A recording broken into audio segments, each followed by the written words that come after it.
Bienvenidos una vez más a No los olvidamos, puente de amor para la Iglesia Católica con la Fundación ACN. En este espacio presentamos a esos hombres y mujeres valerosos de nuestra Iglesia que llevan el amor de Cristo a quienes más lo necesitan.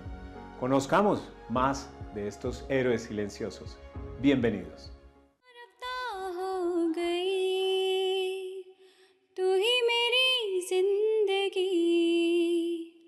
Como describe el arzobispo Kutz, las minorías religiosas se enfrentan a la persecución a manos de unos pocos. Los cristianos son atacados por su fe, pero también porque se les asocia con Occidente, y como tales son vistos como elementos extranjeros. Además, para algunos fundamentalistas muy radicales, matar a un cristiano garantiza un lugar en el cielo. Sin embargo, los cristianos están muy lejos de ser extranjeros en estas tierras, pues son originarios de esos territorios. Vamos a escuchar a Monseñor Sebastian Shaw, arzobispo de Lahore, la capital pakistaní, que explica la presencia y el papel de los cristianos en la fundación del país.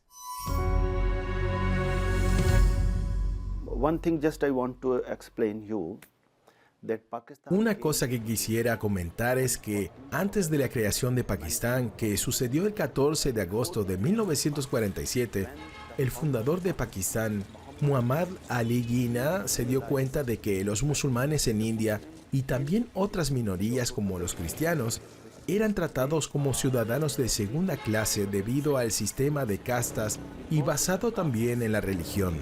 Por eso inició un movimiento para tener un país independiente para los musulmanes y también para las otras minorías que se unirían a ellos.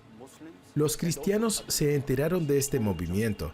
Ellos estaban conformes y dijeron, ok, también apoyaremos. Especialmente la región de Punjab, de donde yo provengo, se dividiría. Y en ese momento, allí en Punjab y en todo Pakistán, había líderes cristianos muy importantes. Muhammad Ali Jinnah, el fundador de Pakistán, se acercó a estos líderes cristianos, les solicitó su apoyo y ellos acordaron apoyar al fundador de Pakistán. Y también creo que, así como los musulmanes eran considerados una minoría en la población de India de ese momento, los cristianos también representaban una minoría. Aunque en la mente de Muhammad Ali Jinnah, el fundador, estaba crear un estado separado para los musulmanes, también se dio cuenta de que había otras minorías y que nos necesitábamos unos a los otros, no solo para la creación de Pakistán, sino también para el futuro de Pakistán. Entonces, de esta manera, los líderes cristianos apoyaron. Incluso hubo un momento cuando se debía hacer el conteo de cuántos musulmanes había en esa región, y los líderes cristianos de aquel momento dijeron, está bien, nuestras comunidades cristianas también deben contarse como musulmanes para que se muestre que en esta religión hay más musulmanes. Esto está registrado incluso también en la Biblioteca Británica. Luego, lentamente comenzaron algunos sentimientos negativos leves de por qué los cristianos deberían estar allí, y esto y aquello, pero al mismo tiempo, los cristianos ya estaban allí. Muchos cristianos estaban en el ejército, en la justicia y en todos los niveles de la sociedad, incluso en la educación. Cuando nació Pakistán, apenas había escuelas públicas, escuelas estatales. Las escuelas de alto nivel estaban todas con la Iglesia Católica, con la Iglesia Anglicana o la Iglesia Presbiteriana, es decir, con los cristianos. Entonces, de esta manera, los cristianos educamos a muchos líderes para Pakistán. Hoy en día existe una gran tensión respecto al papel que juega el Islam en el país. Por un lado está la élite moderna, en su mayoría bien educada, y algunos miembros de las Fuerzas Armadas que favorecen un Estado laico. Por otro lado están los fundamentalistas islámicos, que aspiran a establecer un Estado islámico. Como ha explicado el arzobispo Shaw, el punto de inflexión se produjo bajo la administración del dictador militar, el general Zia-ul-Haq, que gobernó el país desde finales de la década de 1970 hasta finales de los 80. Él fue el que introdujo elementos de la ley islámica, de la Sharia, entre otros las famosas leyes contra la blasfemia. Nada ha dañado más el principio de libertad religiosa y las relaciones entre la población musulmana y las minorías religiosas que estas leyes contra la blasfemia.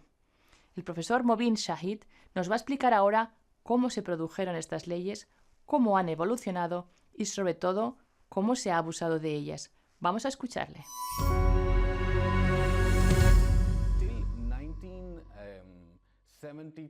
Fue en 1973 cuando Zulfikar Ali Bhutto, que no era soldado, era el administrador de la ley marcial, hizo la primera enmienda que introdujo la primera constitución de Pakistán que fue reconocida a nivel nacional.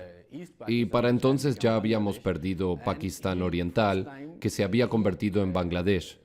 Y él, por primera vez, discriminó a los ahmadis, llamándolos no musulmanes en la Constitución de Pakistán. En lugar de seguir siendo ciudadanos pakistaníes de primera clase, se convirtieron en minorías, siendo considerados no musulmanes, al igual que otros cristianos e hindúes, que son ciudadanos pakistaníes de segundo o tercer grado. Esto se da como consecuencia de esta ley y también de la Constitución, que no los considera ciudadanos pakistaníes de pleno derecho. Luego, de 1984 a 1986, Zia-ul Haq, quien condenó a muerte a Zulfikar Ali Bhutto y luego fue ahorcado, hizo ciertas enmiendas a la Constitución. Y de acuerdo con el inciso 295b, si una persona profana o insulta al Sagrado Corán intencionalmente o no intencionalmente, puede ser condenada a cadena perpetua. Mientras que el inciso 295c explicita que si alguien intencionalmente o no intencionalmente insulta al santo profeta, puede ser encarcelado de por vida e incluso condenado a muerte. En la década de 1990, durante el gobierno de Benazir, hubo presiones y en el segundo mandato de Nawaz Sharif se eliminó la cadena perpetua y solo está presente la pena de muerte. Y ahora el problema es que, aunque la ley sobre la blasfemia en sí misma podría no ser tan peligrosa, esta ley se ha vuelto peligrosa debido a su uso y abuso extrajudicial.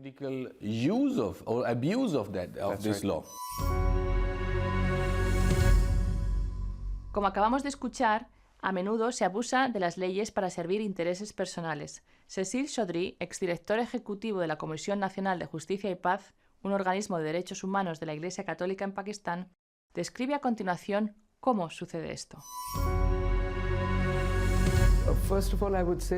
En primer lugar, diría que las leyes en sí mismas estaban inicialmente destinadas a proteger todos los diferentes casos y diferentes credos que había dentro del país. Desafortunadamente, si se observa la historia, veremos que todos o la mayoría de los casos que han surgido siempre han sido en un marco muy puntual y la ley se usa, diría, bastante mal. O sea, para vengarse o tienes un desacuerdo con alguien y luego quieres tomar revancha de esa persona. En varios casos se ha utilizado de forma incorrecta y en algunos conflictos entre una tierra o algo similar se han dado acusaciones entre diferentes personas por esta ley. Por lo tanto, lamentablemente ha sido mal utilizada dentro de nuestro país. La ley como tal es muy fácil de abusar y utilizada para sacar provecho. Por lo tanto, creo que hay pasos que el gobierno debe tomar para garantizar que cuando surjan casos de blasfemia o cuando alguien es acusado, el caso no debe ser archivado de inmediato. Debe haber algún tipo de control y equilibrio para ver realmente si hay alguna autenticidad en eso. Desafortunadamente se ha vuelto tan peligroso que incluso la acusación es suficiente para crear una situación de disturbios o una situación de violencia similar a una revuelta en el país. Historias como las que acabamos de ver nos muestran el valor de la fe, esa fe que se vive valientemente por parte de nuestros héroes de la Iglesia Católica. Muchas gracias por acompañarnos. Si quieres conocer más sobre estas historias y cómo ayudar, ingresa a acn-perú.org. www.ccc.org.